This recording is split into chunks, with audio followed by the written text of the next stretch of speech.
আপনার পরিবারের সদস্যরা যখন ঘরের বাইরে কাজ করছেন, রোজগার করছেন, পড়াশোনা করছেন, তখন বাড়িতে একজন ব্যক্তি নীরবে নিশ্চিত করছে আপনার স্বস্তি ও আপনার যত্ন, যাতে আপনি কখনো একা না থাকেন। বাংলাদেশের ৩৮ থেকে ৩৯% নারী কর্মক্ষেত্রে সক্রিয়। দেশের উন্নয়নে তাদের অবদান আমরা গর্বের সাথে স্বীকার করি। কিন্তু বাকি যারা গৃহিণী ও পরিচর্যাকারী, যারা পরিবারের নীরব রক্ষক, তাদের শ্রম ও ত্যাগ অনেক সময় অদৃশ্য থেকে যায়, অথচ তারাই প্রতিটি পরিবারের সত্যিকারের স্বস্তি। বিএনপি রাষ্ট্র পরিচালনার সুযোগ পেলে তখন বিএনপি এমন এক ভবিষ্যৎ কল্পনা করে যেখানে পরিবারের নীরব রক্ষক নারীরা স্বীকৃতি পাবেন। আর সেই লক্ষ্য পূরণেই বিএনপি তাদের হাতে দিতে চায় একটি ফ্যামিলি কার্ড।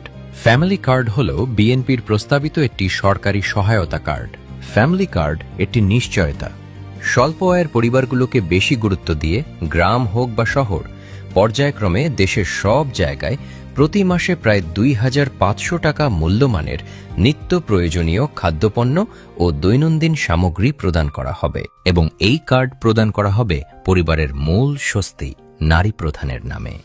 কারণ বিএনপি বিশ্বাস করে যে দেশ পরিবারের নীরব রক্ষক নারীদের স্বীকৃতি দিতে পারে, সেই দেশের প্রতিটি শিশু, প্রতিটি শ্রমজীবী ব্যক্তি, প্রতিটি স্বপ্ন এগিয়ে যায় একটি উন্নত বাংলাদেশের দিকে।